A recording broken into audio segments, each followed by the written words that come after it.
கிறிஸ்து இயேசுவில் அன்பிற்கினிய சகோதர சகோதரிகளே, இன்றைய நற்செய்தியிலே 2 புதுமைகளை நாம் பார்க்கின்றோம். இந்த 2 புதுமைகளும் நமக்கு உணர்த்துகின்ற ஒரு அடிப்படையான செய்தி என்னவென்று சொன்னால், ஆண்டவர் இயேசுவிலே இறப்பு என்பது இல்லை.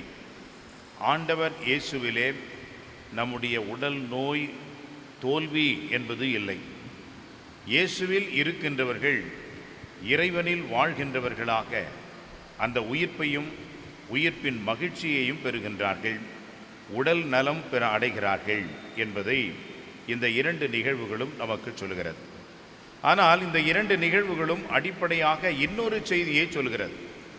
கடவுள் நம்மை குணப்படுத்துகிறார், கடவுள் இறந்தவர்களை கூட உயிர்ப்பித்து எழச் செய்கின்றார். ஆனால் மனிதர்கள் என்ற முறையிலே நமக்கு என்ன வேண்டும் என்று சொன்னால் நம்பிக்கை வேண்டும். இந்த விசுவாசம், இந்த நம்பிக்கை என்பது இல்லை என்று சொன்னால் நிச்சயமாக இந்த புதுமைகளை ஆண்டவர் செய்திருக்க மாட்டார், செய்திருக்க முடியாது. அவர்களும் இந்த நலன்களை பெற்றிருக்க வாய்ப்பில்லை.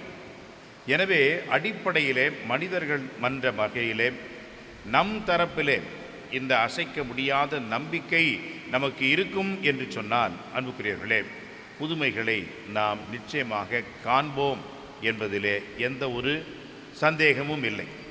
இந்த 2ம் ஒரு மறுவாழ்வை குறிக்கின்ற புதுமைகளாக இருக்கிறது. முதலிலே அந்த பெண்ணுக்கு வாழ்வே இழந்த ஒரு நிலையை பார்க்கின்றோம். எந்த ஒரு சமூக அந்தஸ்தும் இல்லாத ஒரு நிலையை பார்க்கின்றோம். ஒதுக்கி மக்களால் வெறுக்கப்பட்ட ஒரு நிலையை பார்க்கின்றோம்.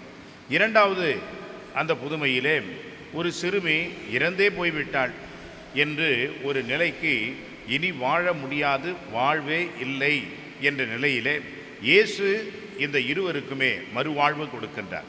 மீண்டுமாக அவர்களை சமூகத்திலே சேர்க்கின்றார், அவர்களுக்கு அந்தஸ்தை அளிக்கின்றார். எனவே குணமாக்குவது மட்டுமல்ல, மாறாக மீண்டுமாக சமூகத்திலே ஒன்றிணைக்கின்ற அந்த நிலையையும் பார்க்கின்றோம். எனவே அன்புக்குரியவர்களே, இயேசுவிலே என்றுமே நாம் ஒன்றிணைந்து இருக்கின்றோம் என்று சொன்னால் நமக்கு இறப்பு என்பது இல்லை, வாழ்வே நமக்கு எல்லாம் என்பதை உணர்ந்தவர்களாக நாம் இந்த திருப்பலியிலே இந்த இயேசுவைத்தான் உள்வாங்க இருக்கின்றோம், உட்கொள்ள இருக்கின்றோம்.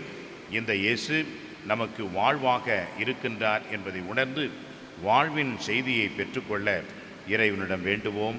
திருப்பலியில் தொடர்ந்து பங்கெடுப்போம். ஆமென்.